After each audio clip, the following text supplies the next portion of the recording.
জামগুলো দেখুন কত বড়, একদম কালো কুচকুচে। এই জামগুলো দেখে ছোটোবেলার কথা মনে পড়ে গেল না?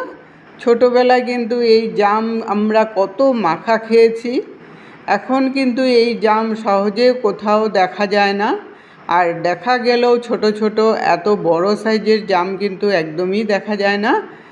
বিশেষ করে শহর এরিয়াতে তো একদমই দেখা যায় না, খুব রেয়ার দেখা যায়।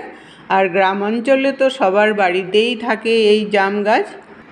আজ এই জাম মাখা কিভাবে করে তারই পদ্ধতি দেখাবো।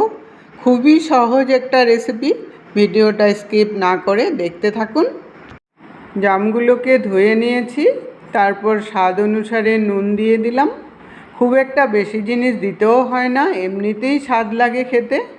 আর জামের মিষ্টতা অনুযায়ী মিষ্টিটাকে দিবেন। আমি খুবই সামান্য পরিমাণে চিনি দিলাম, আর কারণ আমার জামগুলো খুবই মিষ্টি ছিল। আর একটা লঙ্কা ভেঙে দিয়ে দিলাম। এই কাঁচা লঙ্কার জায়গায় আপনারা ইচ্ছা করলে শুকনো লঙ্কা পুড়িয়েও দিতে পারেন। এখন একটা প্লেট দিয়ে ঢাকনা লাগিয়ে 4-5 বার এরকম ঝাঁকিয়ে ঝাঁকিয়ে নিলেই কিন্তু জাম মাখা একদম রেডি হয়ে যায়।